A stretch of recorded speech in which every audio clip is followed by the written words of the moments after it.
Suppose आपके पास दो columns हैं, कॉलम एक्स और कॉलम वाई। कॉलम एक्स आपका इनपुट वेरिएबल है और कॉलम वाई आपका आउटपुट वेरिएबल है। एक्स के लिए वैल्यूज़ लेट से 1 2 3 4 और वाई के लिए वैल्यूज़ लेट से 3 5 7 और चौथी वैल्यू भी अननोन है। यहाँ पर आपके पास 4 रोज़ हैं टोटल। इन रोज़ को आप डाटा पॉइंट्स कह लो या सैम्पल्स कह लो, एक ही चीज़ है। मैं इसको थ्रू आउट आके सैम्पल कहूँगा। पहले 3 सैम्पल्स के लिए आप देख सकते हो कि वाई की वैल्यू मौजूद है, इसलिए इनको कहेंगे लेबल्ड सैम्पल्स।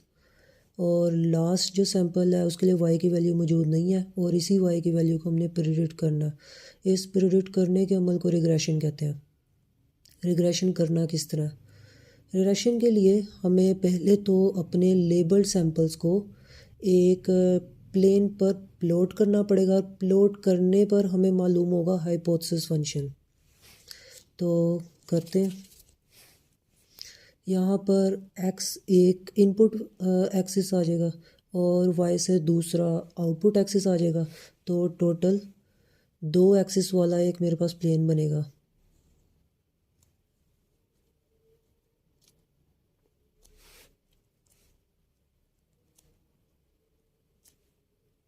वन के लिए y की वैल्यू 3 आ जाएगी, 2 के लिए y की वैल्यू 5 आ जाएगी और 3 के लिए y की वैल्यू 7 आ जाएगी।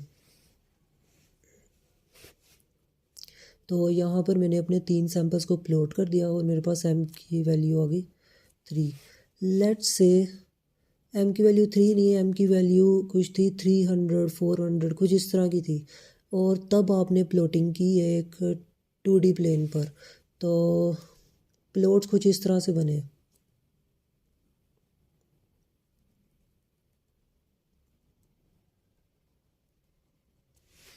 या फिर प्लॉट्स कुछ इस तरह से बने उन 300 सैम्पल्स के लिए। या कुछ इस तरह से बने।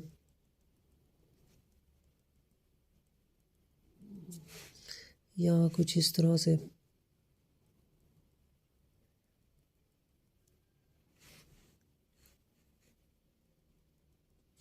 तो इन तमाम केसेस में इसमें और इस 5वें वाले में भी कह लो, अगर हम एक लाइन बीच में से ड्रॉ करें तो वो लाइन मैक्सिमम सैंपल्स को कवर करती जाती है। ऐसे केसेस में हम कहते हैं कि आपका हाइपोथेसिस फंक्शन एक यूनिवेरिएट लीनियर इक्वेशन है। यूनिवेरिएट लीनियर इक्वेशन को कुछ इस तरह से लिखते हैं, y = mx + c। मैंने अभी हाइपोथेसिस फंक्शन बार बार कह रहा हूँ, ये होता क्या है? हाइपोथेसिस फंक्शन बेसिकली एक ऐसी इक्वेशन है जिसमें से आपका रूल डिराइव होना है।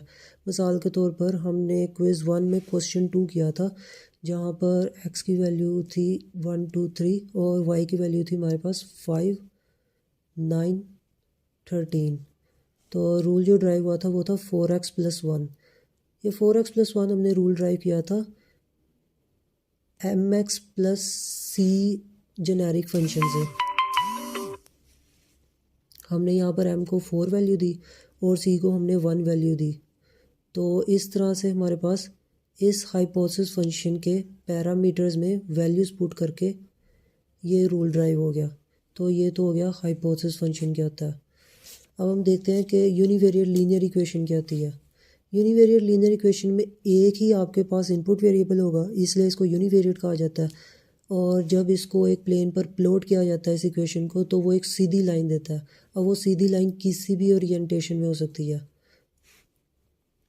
m यहाँ पर स्लोप है। स्लोप के उस कर्व की स्टीपनेस कितनी है, उसकी ढलान कितनी है। अब वो ढलान नीचे की तरफ को भी हो सकती है और वो ऊपर की तरफ को भी हो सकती है। नीचे की तरफ को थोड़ी कम भी हो सकती है, ऊपर की तरफ को भी थोड़ी कम भी हो सकती है। या ऐसा हो सकता है कि वो स्टीपनेस मौजूद ही ना हो, कोई ढलान हो ही ना। तो इस पहले केस में हम कहेंगे कि आपकी स्लोप बहुत ज़्यादा नेगेटिव है। दूसरे केस में हम कहेंगे कि स्लोप आपकी थोड़ी सी नेगेटिव है। स्लोप आपकी है ही नहीं, ज़ीरो है। स्लोप आपकी थोड़ी पॉजिटिव है, स्लोप आपकी बहुत ज़्यादा पॉजिटिव है। तो ये तो होगी स्लोप। सी क्या है यहाँ पर? सी इंटरसेप्ट कहलाता है। इंटरसेप्ट होता है कि आपकी जो कर्व है, आपकी स्ट्रेट लाइन है, उसमें शिफ्ट कितना आ रहा है। मिसाल के तौर पर अगर मैं कर्व 1 को लेकर चलूँ और उसको मैं 0 इंटरसेप्ट के साथ ड्रा करूँ तो वो कुछ इस तरह से ड्रा होगी। अगर मैं उसको थोड़े से इंटरसेप्ट के साथ ड्रा करना चाहूँ तो वो कुछ इस तरह से ड्रा होगी। अगर मैं उसको थोड़े ज़्यादा इंटरसेप्ट के साथ ड्रा करना चाहूँ तो वो इधर शिफ्ट हो जाएगी। अगर मैं उसको नेगेटिव इंटरसेप्ट के साथ ड्रा करूँ तो वो थोड़ी नीचे शिफ्ट हो जाएगी। और इसी तरह बहुत ज़्यादा नेगेटिव इंटरसेप्ट के साथ ड्रा करना चाहूँ तो वो नीचे शिफ्ट हो जाएगी। इसी तरह कर्व 3 के लिए भी हम कर सकते हैं कि 0 इंटरसेप्ट के साथ ये है, थोड़े पॉजिटिव इंटरसेप्ट के साथ यहाँ पर शिफ्ट हो गई, मज़ीद पॉजिटिव इंटरसेप्ट के साथ यहाँ पर, नेगेटिव इंटरसेप्ट के साथ यहाँ पर शिफ्ट होगी और मज़ीद नेगेटिव इंटरसेप्ट के साथ यहाँ पर शिफ्ट होगी। तो ये आपके स्लोप भी कवर हो गई, इंटरसेप्ट भी कवर हो गया, यूनिवेरिएट लीनियर इक्वेशन भी कवर हो गई और हाइपोथेसिस फंक्शन क्या था वो भी कवर हो गया। मशीन लर्निंग में आप अपने हाइपोथेसिस फंक्शन को इस तरह से डिनोट करने के बजाय उसको कुछ इस फॉर्म में डिनोट करते हो, θ1x1 प्लस थीटा नोट। बस डिनोशन ही चेंज की है, m की जगह θ1 कह दिया और c की जगह थीटा नोट कह दिया। तो जो आपके दो पैरामीटर्स थे बस उनकी डिनोशन को चेंज कर दिया। अक्सर जगहों पर आप इसको ऐसे भी लिखा देखोगे, w1x1 प्लस w0। तो बस डिनोशन का फ़र्क है। तो यहाँ तक हमने देख लिया कि हाइपोथेसिस फंक्शन किस तरह निकालना है। ओके, तो अभी तक हमारे पास एक प्लॉटेड ग्राफ है और हमें पता है कि हमारा हाइपोथेसिस फंक्शन एक यूनिवेरिएट लीनियर इक्वेशन है। अब तीसरा काम हमने ये करना है कि हमने इस ग्राफ में एक कर्व ड्रा करनी है सच डैट उसका डिस्टेंस हमारे तीनों प्लॉटेड पॉइंट से मिनिमम पॉसिबल हो। क्योंकि हमारा हाइपोथेसिस फंक्शन एक लीनियर इक्वेशन है तो हमारी जो कर्व ड्रा होगी वो भी एक स्ट्रेट लाइन होगी। स्ट्रेट लाइन, ऐसी स्ट्रेट लाइन कि जिसका डिस्टेंस हमारे प्लॉटेड पॉइंट से मिनिमम पॉसिबल हो। कैसे ड्रा करें वो देखते हैं। सपोज़ मैंने पहले ये कर्व ड्रा की और मैं देखना चाहता हूँ कि इसका डिस्टेंस कितना है मेरे पॉइंट से। तो पहले डाटा पॉइंट के लिए मैंने देखा ओरिजिनल y आ रहा है 3 और इस कर्व के मुताबिक y आ रहा है लेट से 5, तो डिस्टेंस आ रहा है 5 माइनस 3। इसी तरह दूसरे डाटा पॉइंट के लिए मैंने देखा कि ओरिजिनल y है मेरा 5 और इस कर्व के मुताबिक y आ रहा है 7, तो दूसरा डिस्टेंस है 7 माइनस 5। और इसी तरह तीसरे डाटा पॉइंट के लिए ओरिजिनली था 7 और कर्व के मुताबिक लेट से आ रहा है 9, तो तीसरा डिस्टेंस हो गया 9 माइनस 7। अब मैंने इन तीनों डिस्टेंसेस की एवरेज ले ली। इस एवरेज में एक इशू है। फ़र्ज़ करें कि पहला जब मैंने डिस्टेंस लिया तो ओरिजिनल y में से कर्व का दिया गया प्रेडिक्टेड y माइनस करने पर मुझे पता लगता है कि वो आया -5। इसी तरह दूसरे पॉइंट के लिए मुझे पता लगता है कि मेरा डिस्टेंस आया +5 सपोज़। तो ये -5 और +5 एक दूसरे को कैंसिल कर देंगे। इस कैंसिलेशन इफ़ेक्ट को रोकने के लिए मैं करूँगा ये कि सारे डिफरेंसेस के स्क्वायर ले लूँगा और स्क्वायर लेने के बाद एवरेज लूँगा। एक तो ये काम कर सकता हूँ या दूसरा ये काम कर सकता हूँ कि मैं एब्सोल्यूट लेने के बाद एवरेज ले लूँ। एब्सोल्यूट और स्क्वायर दोनों ही यही काम करते हैं कि वो माइनस साइन को ख़त्म कर देते हैं। तो अगर तो मैं स्क्वेयरिंग करने के बाद एवरेज ले रहा हूँ तो उसको कहेंगे मीन स्क्वायर एरर फंक्शन, इस पूरे फंक्शन को। और अगर मैं एब्सोल्यूट लेके एवरेज ले रहा हूँ तो इस पूरे फंक्शन को कहेंगे मीन एब्सोल्यूट एरर। फ़िलहाल अभी सर ने आपको मीन स्क्वायर एरर पढ़ाया तो हम इसी के साथ चलेंगे। सो इस पहली कर्व के लिए आपकी MSE की वैल्यू आ रही है 2 स्क्वायर डिवाइडेड बाई 3 4। तो पहली कर्व के लिए आपकी MSE की वैल्यू आ रही है 4। इसी तरह लेट से मैंने एक और कर्व ड्रा की, इधर रैंडमली मैं कर्व ड्रा कर रहा हूँ, इसको मैंने कह दिया कर्व 2 और इसके लिए जब मैंने MSE की वैल्यू फाइंड की तो लेट से वो आ गई 1। इसी तरह मैंने एक तीसरी कर्व लेट से इधर ड्रा की और उसको मैंने डिनोट कर दिया कर्व 3 से और उसके लिए MSE की वैल्यू 0 आई क्योंकि वो तो पॉइंट के ऊपर ही बिल्कुल लाइक आ रही है। इसी तरह एक चौथी कर्व उसके लिए MSE लेट से 1 आ गई। इसी तरह एक पाँचवीं कर्व उसके लिए MSE लेट से 4 आ गया। इसी तरह ओरिएंटेशन चेंज करके थोड़ी सी कर्व ड्रा करता हूँ। कर्व 6 इसके लिए MSE लेट से 7 आ गया और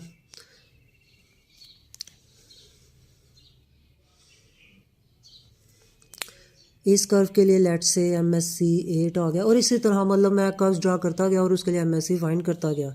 मैंने भी आपको क्या कहा था, मुझे एक ऐसी कर्व चाहिए जिसके लिए मेरा MSC की वैल्यू मिनिमम पॉसिबल हो, और वो है मेरी कर्व 3 जिसके लिए MSC की वैल्यू है 0, क्योंकि इससे कम MSC की वैल्यू भी पॉसिबल नहीं है।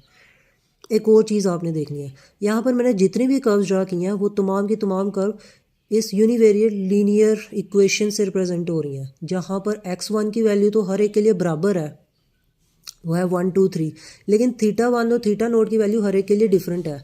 मसलन कर्व 1 के लिए स्लोप और इंटरसेप्ट की वैल्यू डिफरेंट है, कर्व 2 के लिए स्लोप और इंटरसेप्ट की वैल्यू डिफरेंट होगी, इसी तरह कर्व 3 के लिए, 4 के लिए, 5 6 7 हर केक के लिए स्लोप और इंटरसेप्ट की वैल्यू डिफरेंट है। यानी हम कह सकते हैं कि अगर मुझे स्लोप और इंटरसेप्ट की वैल्यू दे दी जाए तो वो इनफ है एक कर्व को रिप्रेजेंट करने के लिए, क्योंकि एक्स तो मुझे पता ही है।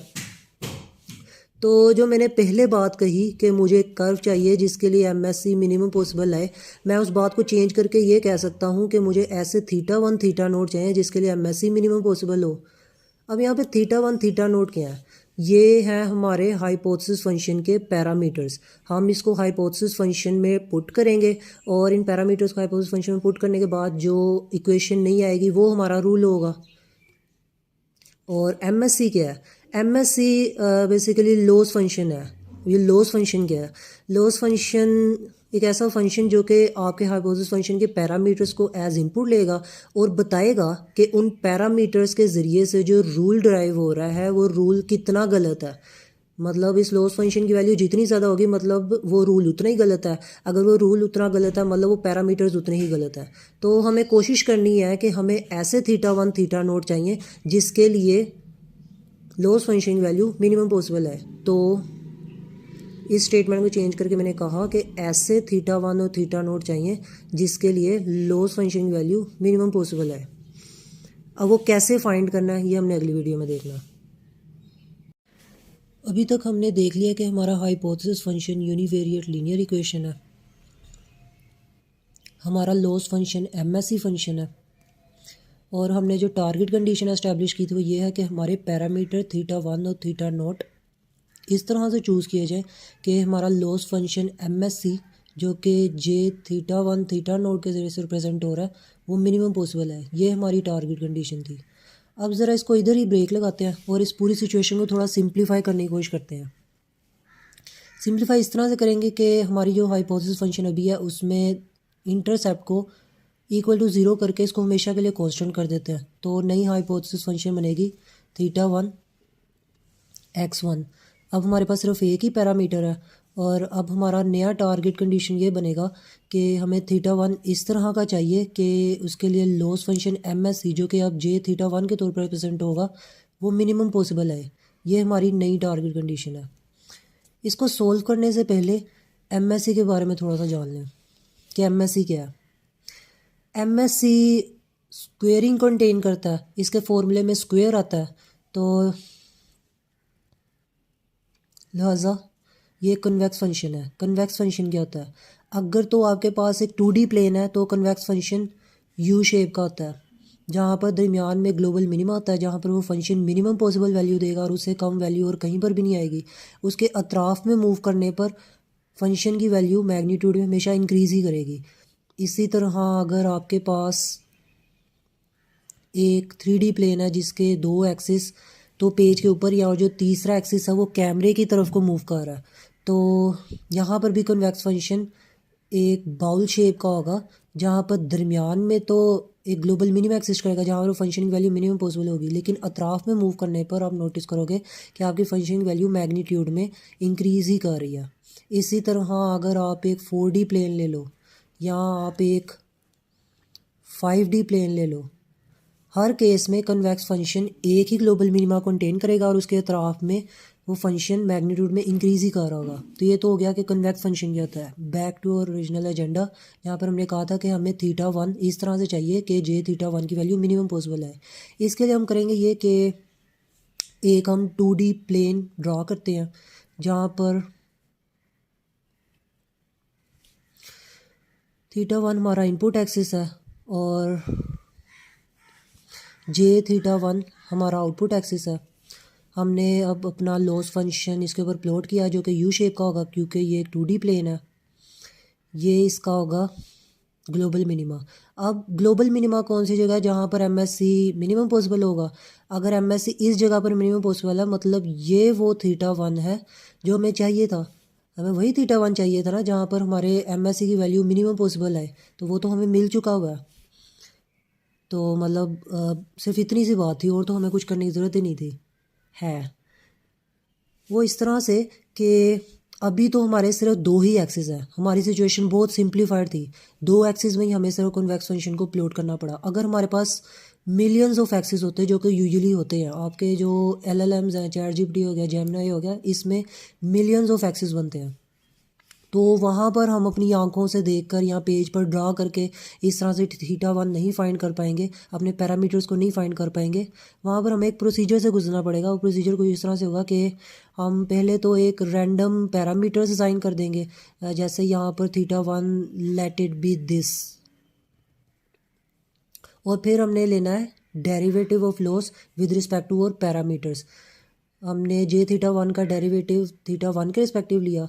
अगर तो हम नोटिस करते हैं कि वो डेरिवेटिव नेगेटिव आ गया, मतलब हमारा जो θ1 था जिसके रिस्पेक्टिव डेरिवेटिव लिया गया वो इस रीजन में लाई करता है।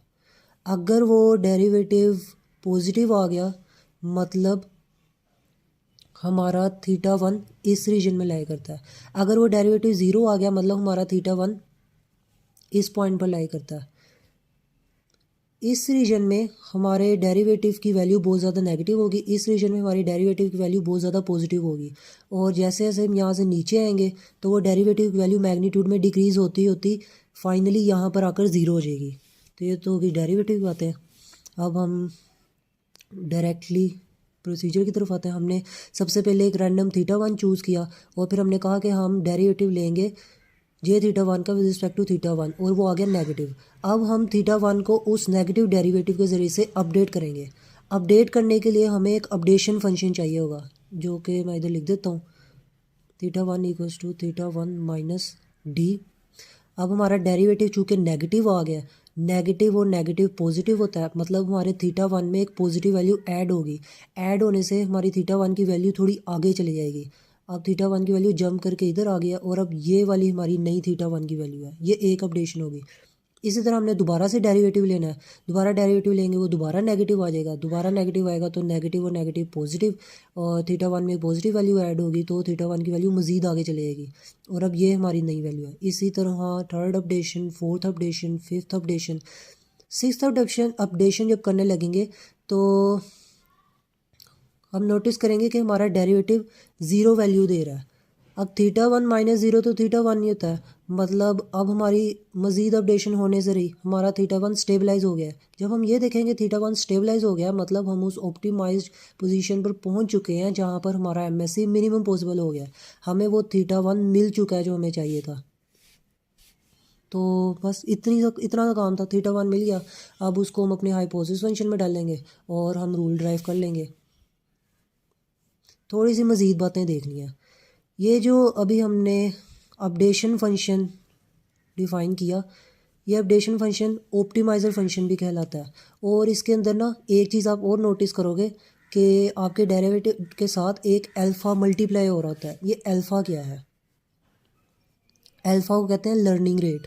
लर्निंग रेट यहाँ बहुत ज़्यादा हो सकता है, यहाँ बहुत कम भी हो सकता है। अगर तो ये बहुत ज़्यादा होगा तो इसका फ़ायदा ये होगा कि आपकी डेरिवेटिव की वैल्यू एक बहुत बड़ी वैल्यू के साथ मल्टीप्लाई हो रही होगी, और इसकी वजह से आपकी θ1 की वैल्यू में से माइनस हो रहा होगा या प्लस हो रहा होगा एक बहुत बड़ी वैल्यू, जिसकी वजह से θ1 जब अपडेट होगा तो वो बड़े स्टेप्स लेगा, बड़े जंप्स लेगा। मसलन अगर शुरुआत में θ1 यहाँ पे था तो वो बड़े जंप्स लेकर तेज़ी से उस ऑप्टिमाइज वैल्यू की तरफ रीच करेगा। लेकिन अब इसका एक नुकसान भी हो सकता है। फ़ायदा तो यह है कि तेज़ी आ गई लर्निंग में, नुकसान ये है कि फ़र्ज़ करो इधर था होगा θ1, और अपडेशन के बाद वो बड़ी जंप लेकर ऑप्टिमाइज वैल्यू के ऊपर से जंप करता हुआ आगे पहुंच गया। तो ये तो नुकसान नहीं हो गया, बजाय इसके कि वो उस ऑप्टिमाइज वैल्यू पर रीच करे, उस पर कन्वर्ज करे, वो जंप करके ऊपर से निकल गया। अब जब आप अगली अपडेशन करने लगोगे ना तो क्या होगा, आपका डेरिवेटिव पॉजिटिव आएगा, क्योंकि आप इस साइड पे हो, आपका डेरिवेटिव पॉजिटिव आ गया। अगर डेरिवेटिव पॉजिटिव आ गया और यहाँ पर नेगेटिव है तो पॉजिटिव और नेगेटिव नेगेटिव होता है, तो थीटा वन में से एक बड़ी वैल्यू माइनस होगी। अगर वो बड़ी वैल्यू माइनस होगी तो वो दोबारा से बहुत बड़ा जंप लेकर दोबारा से इधर ही आ जाएगी, क्योंकि उसके साथ एक बहुत बड़ा अल्फ़ा मल्टीप्लाई हो रहा था। तो क्या हुआ, रिवाइज करता हूँ, इधर थे हम, इधर से जंप करके इधर आए, इधर से जंप करके दोबारा इधर आ गए क्योंकि अल्फ़ा की वैल्यू बड़ी थी, फिर दोबारा इधर जंप करके आए, फिर इधर जंप करके आए, मतलब इधर कन्वर्ज नहीं हो रहे, हम ऊपर से जंप करी जा रहे हैं। तो ये जो ऊपर से जंप करने का अमल है इसको कहते हैं ऑसिलेशन। तो जब लर्निंग रेट की वैल्यू बहुत बड़ी होगी उसका नुकसान ये है कि ऑसिलेशन में हम फंस सकते हैं, हम उस ऑप्टिमम वैल्यू तक रीच ही नहीं कर पाएंगे। एल आर की वैल्यू अगर छोटी है उसका भी फ़ायदा और नुकसान भी है। फ़ायदा ये है कि ऑसिलेशन से हम बचेंगे, क्योंकि अब की दफ़ा आपकी थीटा वन की वैल्यू में से माइनस या प्लस हो रहा होगा एक छोटी वैल्यू, क्योंकि अब अल्फ़ा छोटा होगा, तो छोटी वैल्यू प्लस माइनस होने की वजह से अब जो जंप्स होंगे वो भी बहुत छोटे होंगे। अगर जंप्स बहुत छोटे होंगे तो इस तरह से जंप ओवर करने का खदशा नहीं रहेगा। अब की दफ़ा ये इंश्योरिटी रहेगी कि हम अपनी ऑप्टिमाइज वैल्यू पर कन्वर्ज कर जाएँ। लेकिन एक नुकसान भी है, नुकसान ये है कि चूँकि जंप्स बहुत छोटे हो रहे हैं तो माइट भी पॉसिबल कि हमें अपनी ऑप्टिमाइज वैल्यू तक रीच करने में बहुत ज़्यादा टाइम लग जाए, तो ये एक नुकसान भी है। तो एल आर की वैल्यू बड़ी रखने का नुकसान है, छोटी रखने का नुकसान है। तो करें क्या, करें ये कि शुरू में आप बड़ी वैल्यू रख लो ताकि आप तेज़ी से उस ऑप्टिमाइज वैल्यू तक रीच करो, और जैसे हम नोटिस करो कि ओसिलेशन होने लगी है वैसे ही अपनी एल आर की वैल्यू छोटी कर दो।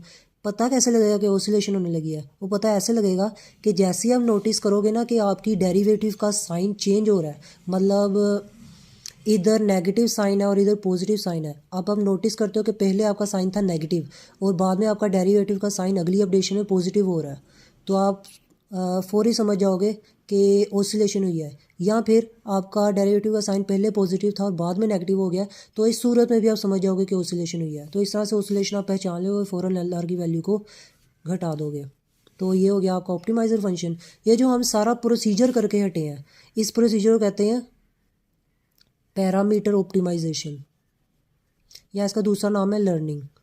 इसको पैरामीटर ऑप्टिमाइजेशन इसलिए कह रहे हैं क्योंकि आपका पैरामीटर जो कि पहले रैंडम वैल्यूज़ असाइन थे उसके साथ, अब वो अपडेट होके ऑप्टिमाइज स्टेट रीच कर चुका है जहाँ पर आपको एक ऑप्टिमाइज रूल मिल जाएगा, तो इसलिए इसको पैरामीटर ऑप्टिमाइजेशन कहते हैं। लर्निंग इसलिए क्या है क्योंकि देखो पहले हमें उस थीटा वन की वैल्यू नहीं पता थी, अब हमें उस थीटा वन की वैल्यू पता है, जिसके नतीजे में हमारा लॉस फंक्शन मिनिमम पॉसिबल होगा, यानी हमें एक ऐसा थीटा वन मिल चुका है जिसको हाइपोथेसिस फंक्शन में पुट करने से हमें एक ऑप्टिमाइज रूल मिलेगा। तो ये लर्निंग ही हुई है बेसिकली, एक ऐसा थीटा वन जो कि हमें पहले नहीं पता था, अब वो आइडियल थीटा वन हमें पता है। अब पैरामीटर ऑप्टिमाइजेशन की अब कुछ टाइप्स हैं। एक टाइप है उसकी ग्रेडियंट डिसेंट, जो कि अभी हम करके हटे हैं। अभी ये जो हम करके हटे हैं वो ग्रेडियंट डिसेंट ही थी। ग्रेडियंट डिसेंट क्या होता है, यहाँ पे ग्रेडियंट क्या है, फ़र्ज़ करो आपका फंक्शन था एफ एक्स वाई जी और आपने अब इस फंक्शन का पार्शियल डेरिवेटिव लिया with respect to x, with respect to y और with respect to z, such that आपके पास तीन पार्शियल डेरिवेटिव्स आ गए। Partial derivative of f with respect to x, f with respect to y, partial derivative of f with respect to z, और आपने इनको एक एरे में क्लोज कर दिया। तो ये एरे जो होगी ये आपका ग्रेडियंट कहलाएगा। डिसेंट क्या है, डिसेंट होता है कि कोई भी अगर आपका ढलान है, चाहे वो बैकवर्ड इंक्लाइंड हो या चाहे वो फॉरवर्ड इंक्लाइंड हो, उसमें नीचे की तरफ को मूव करना, इस नीचे की तरफ को मूव करने के अमल को डिसेंट कहते हैं। ग्रेडियंट डिसेंट, ये जो भी हम अमल करके हटे हैं ये ग्रेडियंट डिसेंट ही है। इसको ग्रेडियंट डिसेंट क्यों कह रहे हैं, क्योंकि देखो पहले तो हमने डेरिवेटिव लिया लॉस का with respect to our parameter with respect to its input, तो वो ग्रेडियंट ही था।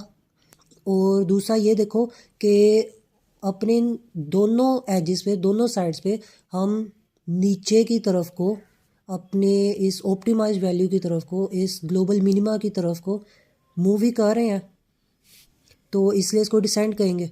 तो लिहाजा ये जो हमारा अभी प्रोसीजर करके हटे हैं जिसके ज़रिए से हमने थीटा वन निकाला वो ग्रेडियंट डिसेंट कहलाता है। ग्रेडियंट डिसेंट हमने देख लिया। पैरामीटर ऑप्टिमाइजेशन की एक और टाइप होती है जिसे कहते हैं normal equation. Normal equation method को हम बाद में पढ़ेंगे, अगली वीडियो में देखेंगे। तो ठीक है, ये था हमारी सारी सोल्यूशन इस टारगेट कंडीशन को सोल्व करने के लिए। अगर हमने इसको सोल्व कर लिया तो मतलब हम इसको भी वैसे ही सोल्व कर पाएंगे जैसे हमने इसको सोल्व किया था। इसको कैसे सोल्व करेंगे, इसके लिए हम करेंगे ये कि वीडियो एंड ना हो जाए दरमियान में। मैं इसको एंड करूँ, अगली यहीं से कंटिन्यू करता हूँ।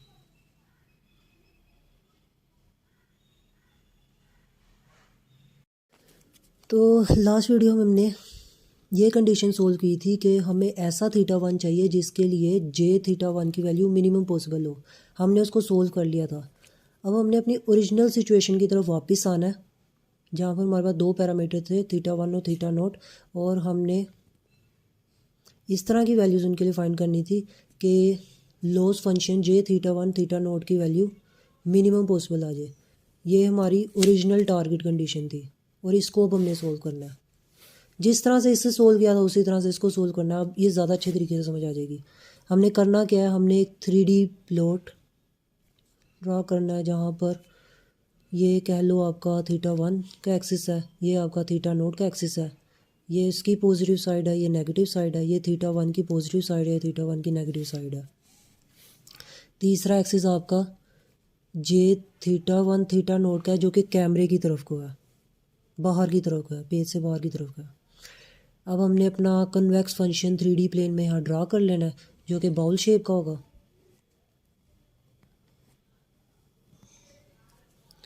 तो यहाँ हमारा होगा ग्लोबल मिनिमा। अब हमने अगला काम ये करना था कि हमने θ1 और θ0 के लिए रैंडम वैल्यूज असाइन करनी थी। Let the random value θ1 be this and θ0 be this. फिर हमने क्या करना था, हमने derivative of loss with respect to all the parameters ये फाइंड करना था। मतलब पहले हमने derivative of loss with respect to θ0 find किया और वो एक नेगेटिव वैल्यू आ जाएगी। नेगेटिव क्यों? क्योंकि θ0 की जो मौजूदा वैल्यू है वो नेगेटिव एक्सिस की तरफ को है। फिर हमने डेरिवेटिव ऑफ लॉस फाइंड करना है विद रिस्पेक्ट टू θ1 और वो एक पॉजिटिव वैल्यू आ जाएगी। पॉजिटिव क्यों? क्योंकि θ1 की भी जो मौजूदा वैल्यू है वो पॉजिटिव एक्सिस की तरफ है। तो यूँ हमने डेरिवेटिव फाइंड कर लिया अपने लॉस का with respect to all the parameters, और यूँ हमारे पास ग्रेडियंट आ गया। ग्रेडियंट आ गया।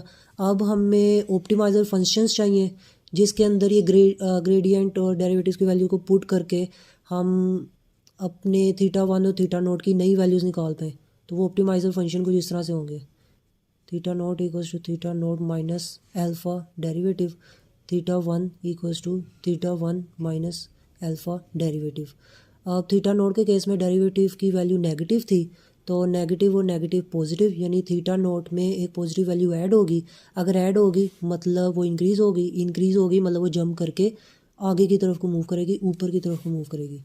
इसी तरह θ1 की बात करें तो उसके केस में डेरिवेटिव आपका पॉजिटिव आ रहा था और यहाँ पर नेगेटिव है, तो नेगेटिव और पॉजिटिव नेगेटिव होता है, यानी आपके θ1 में से एक नेगेटिव एक वैल्यू माइनस हो रही है। अगर वैल्यू माइनस हो रही है यानी θ1 की वैल्यू कम हो रही है मतलब वो पीछे की तरफ को जंप करेगी। तो ये होगी एक अपडेशन। इसी तरह आपने दूसरी अपडेशन की, उसके केस में दोबारा से आपने यही किया कि दोबारा से दोनों पैरामीटर के रिस्पेक्टिव आपने लॉस का डेरिवेटिव फाइंड किया और उन डेरिवेटिव्स को आपने इन ऑप्टिमाइज़र फंक्शन में डाल के θ0 और θ1 की नई वैल्यूज़ फाइंड कर ली, और यूँ दूसरी अपडेशन हो गई। फिर तीसरी अपडेशन हुई और यूँ ही करते करते जंप लगते लगते फाइनली आपके θ1 और θ0 उन ऑप्टिमाइज स्टेट्स तक रीच कर चुके हैं जहाँ पर आपकी इस लॉस फंक्शन की वैल्यू मिनिमम पॉसिबल हो जाए। अब ये वो स्टेट होगी जहाँ पर आप कह सकते हो कि आपकी ऑप्टिमाइज θ0 और θ1 की वैल्यूज़ को अगर उस यूनिवेरिएट लीनियर फंक्शन में पुट किया जाए तो आपके पास वो रूल डिराइव हो जाएगा और यहाँ पर हमारा काम ख़त्म। तो जब हमारा हाइपोथेसिस फंक्शन था ये, उसके लिए एक पैरामीटर था और उस एक पैरामीटर के लिए हमने 2D प्लेन ड्रा किया और उस 2D प्लेन में कन्वेक्स फंक्शन रखा। जब हमारे पास दो पैरामीटर थे तो हमने एक 3D प्लेन ड्रा किया और उस 3D प्लेन में हमने 3D कन्वेक्स फंक्शन रखा। इसी तरह अगर कह लो कि हमारे पास कुछ इस तरह का हाइपोथेसिस फंक्शन होता तो उसमें हमारे पास 3 पैरामीटर होने थे, यानी हमारे पास 4D प्लेन ड्रा होना था और उसके अंदर हमें 4D कन्वेक्स फंक्शन रखना था। तो इसी तरह सोन अब आपको पता लग गया कि आपके पास हाइपोथेसिस फंक्शन किसी भी तरह का हो, उसके लिए आपको प्लॉट किस तरह से बनाना है, उसके अंदर कन्वेक्स फंक्शन किस तरह से रखना है, उसके अंदर पैरामीटर्स को किस तरह से रैंडमली असाइन करना है, फिर बाद में उनका ग्रेडियंट निकालना है और उसके लिए ऑप्टिमाइजर फंक्शन चूज़ करने हैं। ग्रेडियंट निकालने के बाद उन ग्रेडियंट को ऑप्टिमाइजर फंक्शन के अंदर पुट करना है और पैरामीटर्स की नई वैल्यूज़ को फाइंड करना है। नई वैल्यूज़ को फाइंड करने के बाद अपडेशन करनी है। अपडेशन करते करते फाइनली हम उस स्टेट तक रीच कर जाएंगे जहाँ पर हमारी लॉस की वैल्यू मिनिमम पॉसिबल हो जाएगी। तो ये थी सारी रिवीजन। लास्ट वीडियो में हमने देखा था कि हमने पैरामीटर ऑप्टिमाइजेशन ग्रेडियंट डिसेंट के ज़रिए से किस तरह की थी। अब हमने देखना है कि parameter optimization normal equation method के ज़रिए कैसे करनी है। ये है हमारे पास हाइपोथेसिस फंक्शन। हमारे पास टारगेट कंडीशन ये है कि हमने ग्रेडियंट को इक्वल टू ज़ीरो करना है। ग्रेडियंट क्या है? ग्रेडियंट होता है कि आपका लॉस फंक्शन, उसका डेरिवेटिव आपने लेना है अपने तमाम पैरामीटर्स के रिस्पेक्टिव। यहाँ पे हमारा लॉस फंक्शन था जे थीटा वन थीटा नोट और उसका डेरिवेटिव पहले लिया हमने थीटा नोट के रिस्पेक्टिव, फिर हमने डेरिवेटिव लिया J theta one theta naught का with respect to theta one के रिस्पेक्टिव और इसको इक्वल रखा ज़ीरो ज़ीरो के।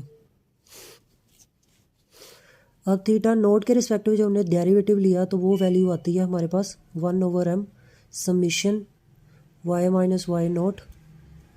और जब हम थीटा वन के रिस्पेक्टिव डेरिवेटिव लेते हैं लॉस का तो वो आती है हमारे पास value 1/m summation y minus Y naught multiplied by x1।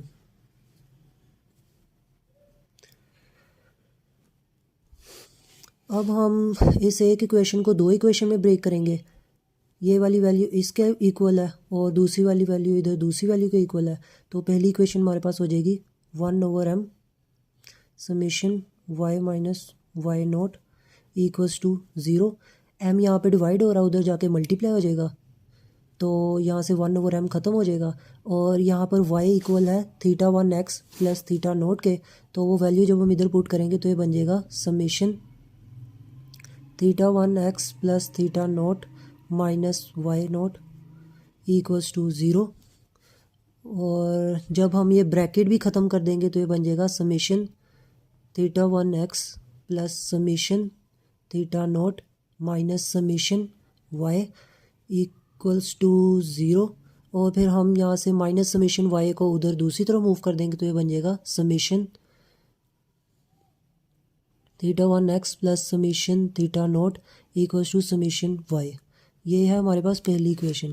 इसी तरह दूसरी इक्वेशन हमने तैयार करनी है, वो थी हमारे पास 1/m summation y minus Y naught X equals to zero.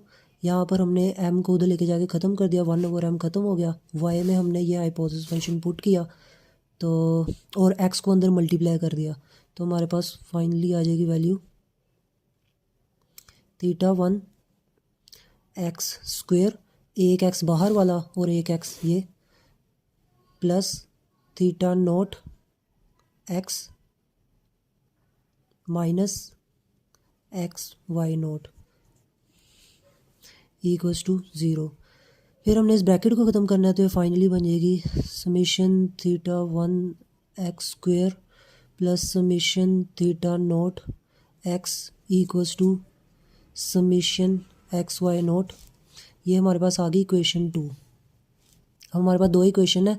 अब हम इक्वेशन को मैट्रिक्स फॉर्म में कन्वर्ट कर सकते हैं। तो मैट्रिक्स फॉर्म में कन्वर्ट करते हैं इस तरह से कि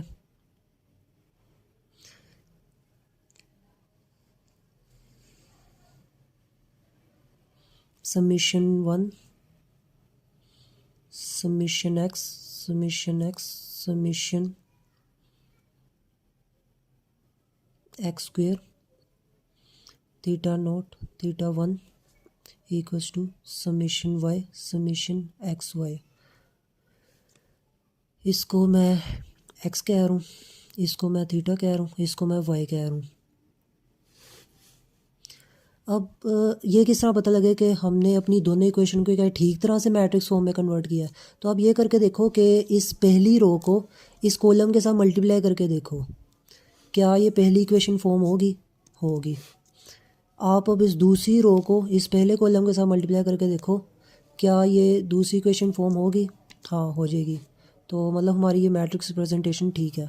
अब हमने यहाँ पर इस थीटा को फाइंड करना है। इस थीटा को फाइंड करने का फॉर्मूला फिर कुछ इस तरह से होगा, theta equals to x minus one Y, और यहाँ पर x minus one equal to होगा adjoint x divided by x determinant के। तो अगले पेज पर हम एक एग्जांपल इसकी देख लेते हैं। लेट्स से हमारे पास x था 1 2 3 और y था हमारे पास वही अपनी ओरिजिनल एग्जांपल पे रहते हैं 3 5 7, और हमारे पास फॉर्मूला था theta equals to x minus one Y, और मैट्रिक्स फॉर्म कुछ इस तरह से बन रही है, summation one summation X summation X summation X square, और ये एक्स था, और वाई कुछ इस तरह से था, summation Y summation X Y, ये वाई था। अब आपने इस इक्वेशन को सॉल्व करना है। तो पहले तो आपको एक्स इन्वर्स फाइंड करना पड़ेगा। एक्स इन्वर्स फाइंड करने के लिए पहले आपको एडजॉइंट एक्स फाइंड करना पड़ेगा, और फिर उसमें से डिवाइड करना पड़ेगा आपको एक्स का डिटर्मिनेंट। तो एडजॉइंट एक्स क्या आएगा हमारे पास,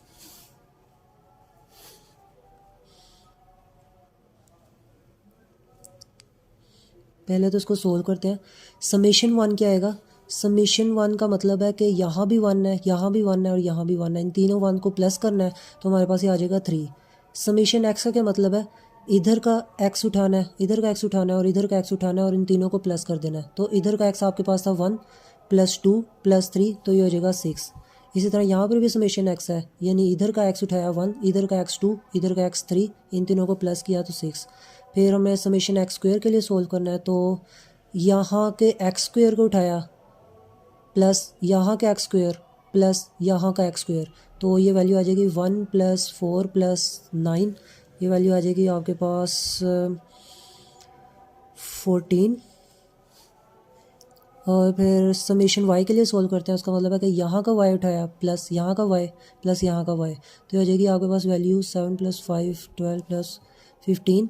फिर समेशन एक्स वाई के लिए आपको यहाँ का x मल्टीप्लाइड बाय वाई यानी 3, फिर प्लस यहाँ का x मल्टीप्लाइड बाय वाई यानी 10, प्लस यहाँ का x मल्टीप्लाइड बाय वाई यानी 21, तो ये हो जाएगी टोटल 34। और ठीक है, ये आपके पास a है और ये आपके पास a कह लो या x कह लो, और ये आपके पास y है। एडजॉइंट x क्या होगा, आपने डायगोनल टर्म्स को रिप्लेस कर देना है और नॉन डायगोनल टर्म्स के साइन रिप्लेस कर देना है, तो ये बन जाएगी 14 3 -6 -6। और डिटर्मिनेंट x अगर आपने फाइंड करना है तो आपको डायगोनल टर्म्स को मल्टीप्लाई करके और नॉन डायगोनल टर्म्स को मल्टीप्लाई करके उनको सब्ट्रैक्ट कर देना है। मिसाल के तौर पर 3 × 14 होता है 42, 42 - 36, तो आपके पास डिटर्मिनेंट आ जाएगा 6, 42 - 36 6, और y तो वैसे के वैसे ही आ गया 15 34। अब अगर आप इसको सोल्व करोगे तो सोल्व करने पर, मैं इसको डायरेक्ट ही सोल्व कर रहा हूँ, 14 / 6 2.3 -6 / 6 -1, और फिर इसको इसके साथ मल्टीप्लाई करने पर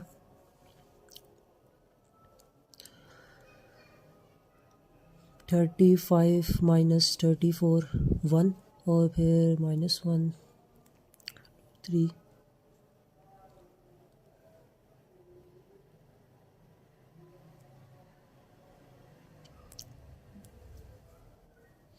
ये आ जाएगा आपके पास 2। ये 1 आया आपका थीटा नोट के लिए और 2 आया आपका थीटा 1 के लिए। अब आप इनको पुट करोगे अपनी हाइपोथेसिस फंक्शन में, तो आपके पास रूल आ जाएगा 2x + 1। तो ये था आपका नॉर्मल इक्वेशन मेथड। हमने मल्टीवेरिएट लीनियर रिग्रेशन पढ़ना है। फ़र्ज़ करो आपके पास 3 कॉलम्स हैं, x1 x2 और y। x1 let it be 1 2 3 4, x2 let it be 1 2 3 4, और y कह लो कि 2 4 6, और चौथी वैल्यू हमने फाइंड करनी है। और इसको प्रेडिक्ट करने का अमल ही रिग्रेशन है। रिग्रेशन कैसे करनी है, सबसे पहले तो हमें एक 3D प्लॉट चाहिए। यहाँ पर एक एक्सिस होगा x1 का, एक एक्सिस होगा x2 का, और तीसरा एक्सिस होगा y का, जो हमारी तरफ को है, बाहर की तरफ को है, इस तरह से है। अब आपने अपने ये 3 जो डाटा पॉइंट्स हैं इनको प्लॉट कर लेना है। प्लॉट करने के बाद आपने देखना है कि क्या वो प्लॉटिंग इस तरह से हुई है कि एक 3D लाइन पास कर सके, मैक्सिमम पॉइंट्स को रिप्रेजेंट कर सके। अब ये 3D लाइन क्या होती है? देखो 2D लाइन तो वो है जो हमने पेपर पे ड्रा कर दी, इस तरह इस तरह इस तरह, जिस भी ओरिएंटेशन में ड्रा कर ली, ये है 2D line. 3D line paper पे मैं ड्रा करके नहीं दिखा सकता। 3D लाइन कह लो इस तरह, एक 3D प्लेन में है, इस तरह से है, इस तरह से है, इस तरह है, या इस तरह है, इस तरह है, ये सारी 3D लाइन है। तो अगर आप देखोगे कि आपके 3D प्लेन में प्लॉटिंग इस तरह से हुई है कि एक 3D line maximum plotted points को रिप्रेजेंट कर सके, तो मतलब आपका हाइपोथेसिस फंक्शन एक मल्टीवेरिएट लीनियर इक्वेशन है, जो कि कुछ इस तरह से प्रेजेंट होगी, theta naught plus theta 1 x1 plus theta 2 x2। अब यहाँ पर अगर मैं थीटा नोट के साथ एक्स नोट मल्टीप्लाई कर दूँ और कह दूँ कि एक्स नोट इक्वल्स टू 1 है, तो इक्वेशन में कोई फ़र्क तो नहीं ना आएगा? नहीं आएगा। ये है मेरी हाइपोथेसिस इक्वेशन। सर ने आपको ये कुछ इस तरह से लिखवाई होगी, थीटा ट्रांसपोज एक्स, ये भी ठीक है। यहाँ पर सर की मुराद ये थी कि थीटा आपके पास यहाँ पर एक कॉलम मैट्रिक्स है जो कि है थीटा नोट थीटा 1 थीटा 2, और एक्स भी आपके पास एक कॉलम मैट्रिक्स है जो कि है आपके पास एक्स नोट x1 x2। ये जो थीटा का कॉलम मैट्रिक्स है, आपने इसका ट्रांसपोज लेके इस कॉलम मैट्रिक्स को एक रो मैट्रिक्स में कन्वर्ट किया, और रो मैट्रिक्स में कन्वर्ट हो जाने के बाद आपने उसका डॉट प्रोडक्ट लिया इस एक्स कॉलम मैट्रिक्स के साथ। तो इसके ट्रांसपोज का जब डॉट प्रोडक्ट लिया जाएगा इस मैट्रिक्स के साथ, तो आपके पास एग्जैक्ट यही फॉर्म आएगी। तो चाहे आप हाइपोथेसिस फंक्शन को इस तरह से रिप्रेजेंट कर लो या हाइपोथेसिस फंक्शन को इस तरह से रिप्रेजेंट कर लो, दोनों एक ही चीज़ है। अब आपके पास हाइपोथेसिस फंक्शन आ गया। नेक्स्ट काम हमने क्या करना था, हमें इस प्लेन में एक ऐसी 3D लाइन प्लॉट करनी थी जो कि हमारे तमाम प्लॉटेड पॉइंट्स के करीब तर हो। यानी हमारा लॉस फंक्शन इस केस में भी MSE ही है, क्योंकि MSE बताता है कि बेसिकली किसी भी एनडी प्लेन में एक कर्व उस एनडी प्लेन के प्लॉटेड पॉइंट से कितना दूर है। तो लिहाजा लॉस यहाँ पर भी MSE ही है। और इसके अलावा यहाँ पर हमारी टारगेट कंडीशन क्या है, वो ये कि हमारी जो 3D कर्व होगी, हमारी 3D कर्व वो हो कि जिसके लिए हमारा MSE फंक्शन मिनिमम पॉसिबल हो। इसको मैं दूसरे लफ्ज़ों में कह सकता हूँ कि जो 3D कर्व मेरी रिप्रेजेंट हो रही है थीटा नोट थीटा 1 और थीटा 2 के ज़रिए से, तो और MSE फंक्शन मेरे पास एक बेसिकली लॉस फंक्शन है जिसको मैं रिप्रेजेंट करूँगा जे थीटा नोट थीटा 1 और थीटा 2 से। तो मैं कह सकता हूँ कि मुझे मेरी टारगेट कंडीशन ये है कि मुझे इस तरह के थीटा नोट थीटा 1 और थीटा 2 चाहिए कि जिसके नतीजे में मेरा लॉस फंक्शन मिनिमम पॉसिबल है। ये मेरी अब टारगेट कंडीशन है। और ये कैसे अचीव होगी? ये अचीव होगी ग्रेडियंट डिसेंट के ज़रिए से। ग्रेडियंट डिसेंट कैसे करनी है? वो इस तरह से करनी है कि आप एक 4D प्लॉट बनाओ। ये होगा मेरे पास थीटा नोट, ये होगा थीटा 1, ये होगा मेरे पास थीटा 2, और ये होगा मेरे पास जे थीटा नोट थीटा 1 थीटा 2। और अब मैंने इसके ऊपर एक कन्वेक्स फंक्शन ड्रा किया। कन्वेक्स फंक्शन ड्रा करने के बाद मैंने थीटा नोट थीटा 1 और थीटा 2 की रैंडम वैल्यूज़ डिज़ाइन कर दी। और रैंडम वैल्यूज़ डिज़ाइन करने के बाद फिर मैंने लिए इन तीनों के रिस्पेक्टिव लॉस का डेरिवेटिव, वो मेरे पास आ गया ग्रेडियंट। ग्रेडियंट यहाँ पर किस तरह से प्रेजेंट होगा? इस तरह से D J theta over D theta note, D J theta over D theta 1, D J theta over D theta 2, ये मेरे पास ग्रेडियंट है। अब इस ग्रेडियंट में से डेरिवेटिव्स को मैंने अपने ऑप्टिमाइजर फंक्शंस में डालना है। ऑप्टिमाइजर फंक्शन मेरे पास क्या है? Theta naught equals to theta naught minus alpha D theta naught. इसी तरह थीटा 1 के लिए इक्वेशन होगी, इसी तरह मेरी थीटा 2 के लिए इक्वेशन होगी।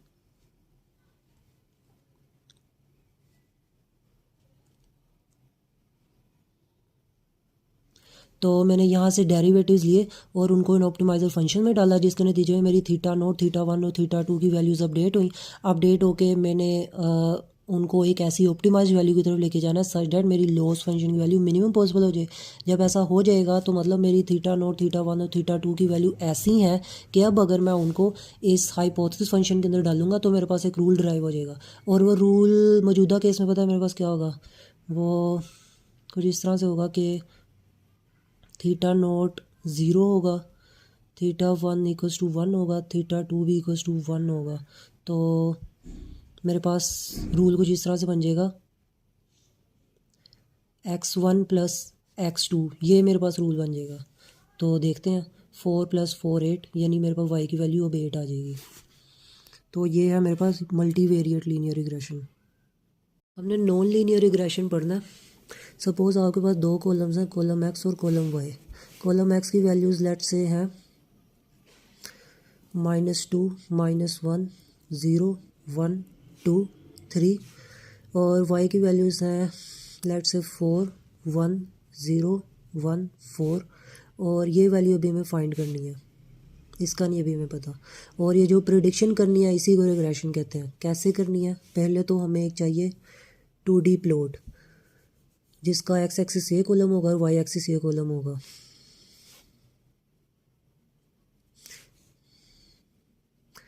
प्लॉट करने के बाद हमारा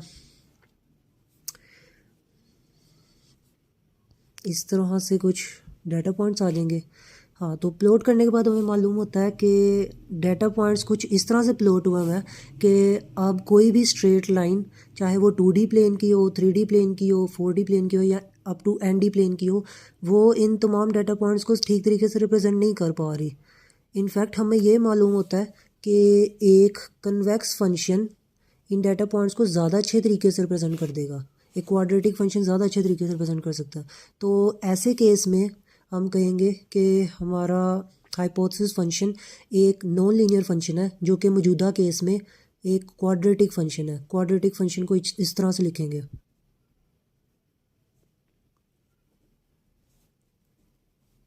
तो ये हमारा हाइपोथेसिस फंक्शन है।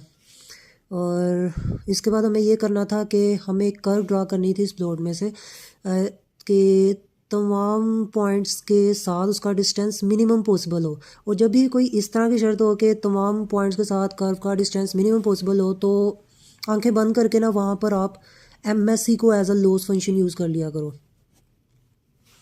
और फिर उसके बाद इसकी टारगेट कंडीशन क्या है कि टारगेट कंडीशन भी वही है जो यूनिवेरिएट लीनियर रिग्रेशन में थी कि आपको थीटा वन और थीटा नोट इस तरह के चाहिए कि आपका लॉस फंक्शन जो कि जे थीटा वन थीटा नोट से प्रेजेंट हो रहा है वो मिनिमम पॉसिबल आ जाए। और ये किस तरह करना है, ये करना है ग्रेडियंट डिसेंट से।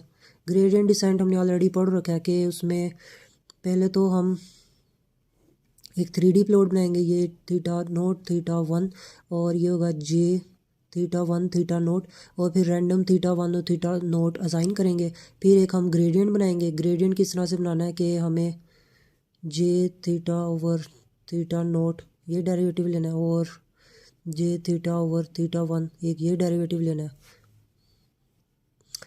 इस डेरिवेटिव की वैल्यू कुछ इस तरह से आएगी 1/m summation y minus Y naught, और इस डेरिवेटिव की वैल्यू आएगी 1/m y minus Y naught X square. तो ये आपके पास ग्रेडियंट आ जाएगा। ग्रेडियंट को आप पुट करोगे अपने ऑप्टिमाइज़र फंक्शन में। ऑप्टिमाइज़र फंक्शन बिल्कुल वही है जो आपने पहले यूज़ किया है, theta naught equals to theta naught minus alpha D over, और थीटा वन के लिए भी वही क्वेश्चन है, theta one minus alpha D. तो ये आपके ऑप्टिमाइज़र फंक्शन आ गए। डेरिवेटिव्स को आपने इन ऑप्टिमाइज़र फंक्शन में डालना है और थीटा नोट और थीटा वन को अपडेट करते जाना है हत्ता कि आपका J theta naught theta one minimum possible हो जाए। जब ऐसा हो जाएगा तो आपकी थीटा नोट और थीटा वन की वैल्यूज़ को आपने इस हाइपोथेसिस फंक्शन में डालना है और आपके पास एक रूल आ जाएगा। मौजूदा केस में वो रूल होगा आपके थीटा नोट की वैल्यू 0 होगी और थीटा वन की वैल्यू होगी 1, तो वो रूल हो जाएगा आपके पास एक्स स्क्वेयर। तो इस एक्स स्क्वेयर रूल के मुताबिक अगर मैं इसको फाइंड करना चाहूँ तो ये वैल्यू होगी 9। तो ये हो गया आपके पास नॉन लीनियर रिग्रेशन। तो हमने टोटल 3 तरह की रिग्रेशन देखी हैं। एक हमने देखा है यूनिवेरिएट लीनियर रिग्रेशन, जहाँ हाइपोथेसिस फंक्शन को इस तरह से था।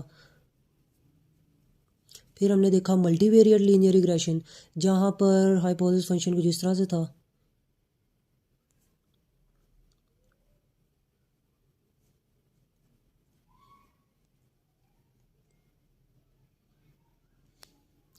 और ज़रूरी नहीं है कि यहाँ पर आपके 2 इनपुट फीचर ही हों, ये बढ़ भी सकते हैं, ये अप टू n तक जा सकते हैं। मसलन यहाँ पर x3 थीटा 3 ऐड हो सकता है, फिर x4 थीटा 4 भी ऐड हो सकता है, इसी तरह up to xn theta n तक ऐड हो सकते हैं। तो इसकी जेनेरिक फॉर्म कुछ इस तरह से थी, theta transpose dot product x। ये था आपके पास मल्टीवेरिएट लीनियर रिग्रेशन की हाइपोथेसिस फंक्शन की जनरल फॉर्म। फिर उसके बाद तीसरा अभी जो हमने पढ़ा है वो है हमारे पास non linear regression. Non linear regression की तो मल्टीपल फॉर्म्स है, वहाँ पर उसको कुछ इस तरह से आप रिप्रेजेंट कर लोगे जनरल फॉर्म में, थीटा ट्रांसपोज और आगे एक्स आई के। मतलब अब यहाँ पर जो एक्स है आपका वो कोई भी पावर कंटेन कर सकता है। यहाँ पर जो आपका एक्स था वो सिर्फ 1 पावर कंटेन करता है।